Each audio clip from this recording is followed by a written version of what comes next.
নমস্কার বন্ধুরা, তোমরা সবাই কেমন আছো?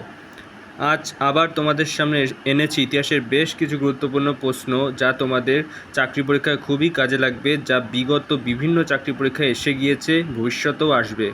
চলো শুরু করা যাক আজকের প্রশ্ন। হর্ষবর্ধনের রাজত্বের সমসাময়িক বাংলার রাজা কে ছিলেন? শশাঙ্ক।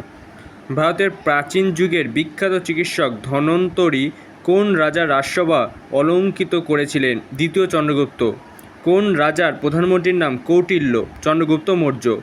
কোন গ্রিক রাজদূত চন্দ্রগুপ্ত মৌর্যের রাজসভায় যোগ দিয়ে ভারত সম্পর্কে বিবরণ দিয়েছিলেন?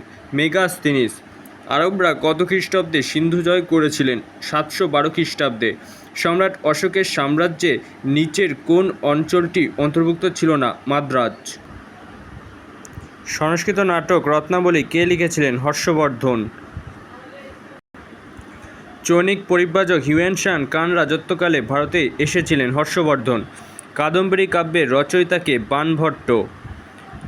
ভারতের কোন যুগকে অনেক ঐতিহাসিক ইংল্যান্ডের রানী এলিজাবেথের যুগ বা গ্রিকের পেরিক্লিসের যুগের সঙ্গে তুলনা করেছেন? গুপ্ত যুগ। কাদের রাজত্বকালে ভারতের সবচেয়ে বেশি স্বর্ণমুদ্রা ও তাম্রমুদ্রা ব্যবহৃত হয়েছিল? কুষাণ। আলেকজান্ডারের শিক্ষাগুরু কে ছিলেন? অ্যারিস্টটল। মহাবীর ছিলেন 24তম তীর্থঙ্কর। দি ইন্ডিকা কে লিখেছিলেন? মেগাস্থিনিস। ভারতের ইতিহাসে গুপ্তচর বৃত্তির সূত্রপাত প্রথম কোন সময় হয়? মৌর্য যুগে। ভারতের ইতিহাসে প্রথম সম্রাট হিসাবে কার নাম বিবেচিত হয়? চন্দ্রগুপ্ত মৌর্য।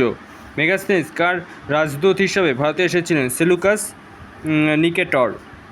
কনিষ্ক সাম্রাজ্যের রাজধানী কোথায় ছিল? পেশোয়ার। সম্রাট অশোকের অনুশাসন কোন লিপিতে খোদিত করা হয়েছিল? ব্রাহ্মী লিপিতে। যে হুনেরা গুপ্ত সাম্রাজ্য আক্রমণ করেছিল তারা কোথা থেকে ভারতে এসেছিল? পশ্চিম এশিয়া। পঞ্চতন্ত্র কে রচনা করেছিলেন? বিষ্ণু শর্মা। বিশ্বের 100 সর্বোত্তম বই এর মধ্যে কালিদাসের একটি বিখ্যাত রচনা অন্তর্ভুক্ত। কোন রচনাটি? শকুন্তলা।